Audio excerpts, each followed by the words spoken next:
10 सितंबर 2023 प्रातः मुरली ओम शांति 4 दिसंबर 1995 बाप दादा मधुबन। यथार्थ निश्चय के फाउंडेशन द्वारा संपूर्ण पवित्रता को धारण करो। आज बाप दादा देश विदेश चारों ओर के नए नए बच्चों को देख रहे थे। चाहे मधुबन में साकार रूप में आए हैं, चाहे आकार रूप में अपने अपने सेवा स्थान में आए हुए हैं, तो नयों को देख बाप दादा सभी के निश्चय को देख रहे थे, क्योंकि निश्चय इस ब्राह्मण जीवन के संपन्नता का फाउंडेशन है, और फाउंडेशन मजबूत है तो सहज और तीव्र गति से संपूर्णता तक पहुंचना निश्चित है। तो बाप दादा देख रहे थे कि निश्चय भी भिन्न भिन्न प्रकार का है। जो यथार्थ निश्चय है कि मैं परमात्मा बाप का बन गया, स्वयं को भी आत्म स्वरूप में जानना, मानना, चलना और बाप को भी जो है वैसे जानना, ये है यथार्थ निश्चय। दूसरा निश्चय है योग द्वारा थोड़े समय के लिए अशांति से शांति का अनुभव करते हैं और स्थान का शक्तिशाली शांत वायुमंडल आकर्षित करता है। वह ब्राह्मण परिवार, ब्राह्मण आत्माओं का आत्मिक प्यार और पवित्रता की जीवन का प्रभाव पड़ता है। कंपनी अच्छी लगती है, दुनिया के वायुमंडल के कंट्रास्ट में ये संग अच्छा लगता है। ज्ञान भी अच्छा, परिवार भी अच्छा, वायुमंडल भी अच्छा। तो वो अच्छा लगना उस फाउंडेशन के आधार पर चलते रहते हैं। ये है दूसरा नंबर। पहला नंबर सुनाया यथार्थ निश्चय और दूसरा नंबर अच्छा लगता है, और तीसरा नंबर दुनिया के संबंधियों के दुखमय वातावरण से बचकर जितना समय भी सेवा केंद्र पर आते हैं, उतना समय दुख से किनारा होकर शांति का अनुभव करते हैं। ज्ञान की गुह्यता में नहीं जाएंगे, लेकिन शांति की प्राप्ति के कारण कभी आते हैं और कभी नहीं भी आते हैं। लेकिन यथार्थ निश्चय बुद्धि विजयी होते हैं, और देखा जाता है कि जब शुरू में आते हैं तो अशांति से तंग होते हैं, शांति के इच्छुक होते हैं। तो जैसे प्यासे को एक बूंद भी अगर पानी की मिल जाए तो वो बहुत बड़ी बात अनुभव करता है। तो अप्राप्ति से प्राप्ति होती है। परिवार में, ज्ञान में, योग में, वायुमंडल में अंतर दिखाई देता है। तो पहला समय बहुत अच्छे उमंग उत्साह से चलते हैं, बहुत नशा रहता है, खुशी भी होती है। लेकिन अगर पहले नंबर के यथार्थ निश्चय का फाउंडेशन पक्का नहीं है, दूसरे या तीसरे नंबर का निश्चय है, तो धीरे धीरे जो शुरू की खुशी, शुरू का जोश है, उसमें फर्क आ जाता है। इस सीजन में नए नए बहुत आए हैं और चांस भी मिला है, यह तो बहुत अच्छा है।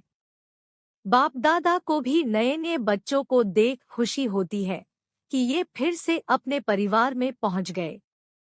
लेकिन ये चेक करो कि निश्चय का फाउंडेशन पक्का है। हमारा निश्चय नंबर 1 है व नंबर 2 है। अगर नंबर 1 निश्चय है तो चलते चलते मुख्य पवित्रता धारण करने में मुश्किल नहीं लगेगा। अगर पवित्रता स्वप्न मात्र भी हिलाती है, हलचल में आती है, तो समझो नंबर 1 फाउंडेशन कच्चा है, क्योंकि आत्मा का स्वधर्म पवित्रता है। अपवित्रता परधर्म है और पवित्रता स्वधर्म है। तो जब स्वधर्म का निश्चय हो गया तो परधर्म हिला नहीं सकता। कई बच्चे कहते हैं कि पहले तो बहुत अच्छे आते थे, अभी पता नहीं क्या हो गया। तो क्या हो जाता है कि बाप जो है, जैसा है, वैसे अनुभव में नहीं लाते। अगर पूछेंगे कि बाप साथ है, तो हाथ सब उठाएंगे। हाथ उठाना तो बहुत सहज है। लेकिन बाप साथ है तो बाप की पहली फली जो महिमा करते हो कि वो सर्वशक्तिमान है, ये मानते हो या सिर्फ जानते हो? तो जब सर्वशक्तिमान बाप साथ है तो सर्वशक्तिमान के आगे अपवित्रता आ सकती है? नहीं आ सकती। लेकिन आती तो है। तो आती फिर कहाँ से है? कोई और जगह है। चोर लोग जो होते हैं वो अपना स्पेशल गेट बना लेते हैं। चोर गेट होता है। तो आपके पास भी छिपा हुआ चोर गेट तो नहीं है? चेक करो। नहीं तो माया आई कहाँ से? ऊपर से आ गई। अगर ऊपर से भी आ गई तो ऊपर ही खत्म हो जानी चाहिए। कोई छिने हुए गेट से आती है जो आपको पता नहीं पड़ता है, तो चेक करो कि माया ने कोई चोर गेट तो नहीं बनाकर रखा है।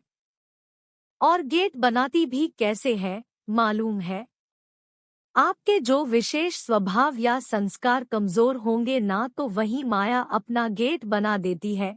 क्योंकि जब कोई भी स्वभाव या संस्कार कमजोर है, तो आप कितना भी गेट बंद करो, लेकिन कमजोर गेट है तो माया तो जानी जानहार है। उसको पता पड़ जाता है कि ये गेट कमजोर है, इससे रास्ता मिल सकता है, और मिलता भी है। चलते चलते अपवित्रता के संकल्प भी आते हैं, बोल भी होता, कर्म भी हो जाता है। तो गेट खुला हुआ है ना, तभी तो माया आई। फिर साथ कैसे हुआ? कहने में तो कहते हो कि सर्वशक्तिमान साथ है, तो ये कमजोरी फिर कहाँ से आई? कमजोरी रह सकती है? नहीं ना। तो क्यों रह जाती है? चाहे पवित्रता में कोई भी विकार हो, मानो लोभ है, लोभ सिर्फ खाने पीने का नहीं होता।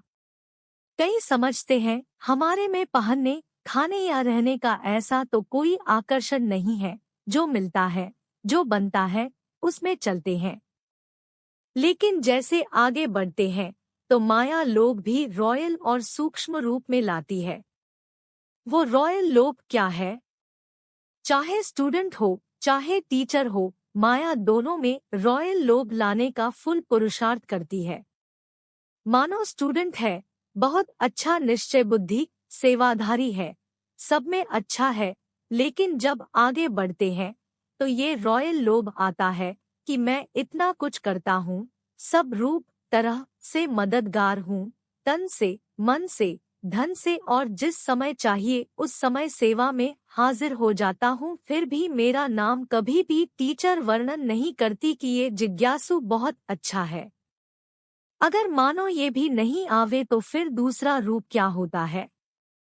अच्छा, नाम ले भी लिया तो नाम सुनते सुनते मैं ही हूँ, मैं ही करता हूँ, मैं ही कर सकता हूँ, वो अभिमान के रूप में आ जाएगा। या बहुत काम करके आए और किसी ने आपको पूछा भी नहीं, एक गिलास पानी भी नहीं पिलाया, देखा ही नहीं, अपने आराम में या अपने काम में बिजी रहे, तो ये भी आता है कि करो भी और पूछे भी कोई नहीं। तो करना ही क्या है, करना या ना करना एक ही बात है। पूछने वाला तो कोई है नहीं, इससे आराम से घर में बैठो, जब होगा तब सेवा करेंगे। तो ये भिन्न भिन्न प्रकार का विकारों का रॉयल रूप आता है। और एक भी विकार आ गया ना, मानो लोभ नहीं आया लेकिन अभिमान आ गया, या अपने मानने तक का, हमारी मान्यता हो उसका भान आ गया, तो जहाँ एक विकार होता है वहाँ उनके चार साथी छिपे हुए रूप में होते हैं। और एक को आपने चांस दे दिया तो वो छिपे हुए जो है, वो भी समय प्रमाण अपना चांस लेते रहते हैं। फिर कहते हैं कि पहले जैसा नशा अभी नहीं है, पहले बहुत अच्छा था, पहले अवस्था बड़ी अच्छी थी, अभी पता नहीं क्या हो गया है। माया चोर गेट से आ गई, ये है पता, ये नहीं कहो पता नहीं। और टीचर को भी आता है। टीचर को क्या चाहिए? सेंटर अच्छा हो, कपड़े भले कैसे भी हो, लेकिन सेंटर थोड़ा रहने लायक तो अच्छा हो, और जो साथी हो वो अच्छे हो, स्टूडेंट अच्छे हो, बाबा की भंडारी अच्छी हो। अगर अच्छा स्टूडेंट चेंज हो जाए तो दिल थोड़ा धड़कती है। फिर समझते हैं कि क्या करें, ये मददगार था ना, अभी वो चला गया। मददगार जिज्ञासु था, वह बाप है। तो उस समय कौन दिखाई देता है, जिज्ञासु या बाप? तो ये रॉयल माया फाउंडेशन को हिलाने की कोशिश करती है। अगर आपको निश्चय है सर्वशक्तिमान साथ है, तो बाप किसी न किसी को निमित्त बना ही देता है। कई फिर सोचते हैं हमें कम से कम एक बार आबू की कॉन्फ्रेंस में या किसी बड़ी कॉन्फ्रेंस में चांस मिलना चाहिए, चलो, और नहीं योग शिविर तो करा ले, ये भी तो चांस होना चाहिए ना, चलो भाषण नहीं करे, स्टेज पर तो आवे, आखिर विनाश हो जाएगा, क्या विनाश तक भी हमारा नंबर नहीं आएगा? नंबर तो आना चाहिए ना। लेकिन पहले भी बाप दादा ने सुनाया कि अगर योग्य है, चांस मिलता है तो खुशी से करो, लेकिन ये संकल्प करना कि हमें चांस मिलना चाहिए, यह भी मांगना है। चाहिए चाहिए ये है रॉयल मांगना, ये होना चाहिए। ये हमें पहचानते नहीं हैं, दादी दीदियां भी सभी को पहचानती नहीं हैं। जो आगे आते हैं उसको आगे कर लेते हैं। तो ये संकल्प आना यह भी एक सूक्ष्म मांगना है। लेकिन बाप दादा ने सुना दिया है कि मानो आप स्टेज पर आ गई या आपकी कोई भी विशेषता के कारण योग नहीं भी है, अवस्था इतनी अच्छी नहीं है, लेकिन बोल में, कैचिंग पावर्स में विशेषता है, तो चांस मिल जाता है। क्योंकि किसी की वाणी में मिठास होता है, स्पष्टता होती है और कैचिंग पावर्स होती है, तो यहाँ के वहाँ के मिसाल वगैरह कैच करके सुनाते हैं, इसीलिए उन्हों का नाम भी हो जाता है। कौन चाहिए? फलानी चाहिए। कौन आवे? फलानी आवे, चाहे योग में कच्ची भी हो। तो इस पर नंबर फाइनल नहीं होने हैं।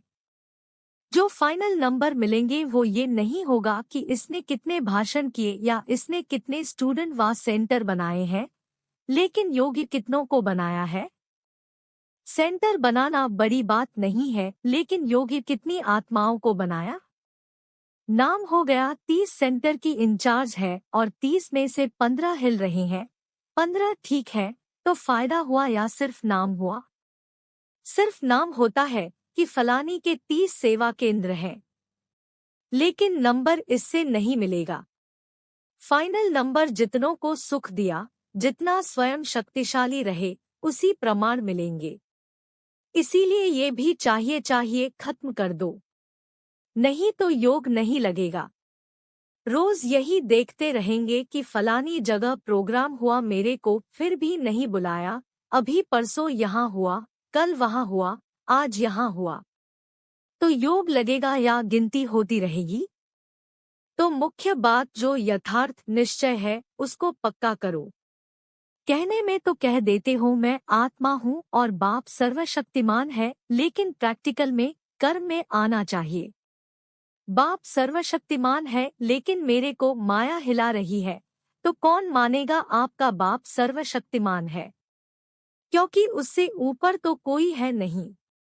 तो बाप दादा आज निश्चय के फाउंडेशन को देख रहे हैं, चाहे नए हैं चाहे पुराने हैं, लेकिन इस निश्चय के फाउंडेशन को प्रैक्टिकल में लाओ और समय पर यूज करो। समय बीत जाता है, फिर बाप के आगे पश्चाताप के रूप में आते हो, क्या करे, बाबा हो गया, आप तो रहमदिल हो, रहम कर दो। तो ये क्या हुआ? ये भी रॉयल पश्चाताप है। साथ है तो किसी की हिम्मत नहीं है। निश्चय बुद्धि का अर्थ ही है विजयी। अगर कोई हिसाब किताब आता भी है तो मन को नहीं हिलाओ, स्थिति को नीचे ऊपर नहीं करो। चलो आया और फट से उसको दूर से ही खत्म कर दो।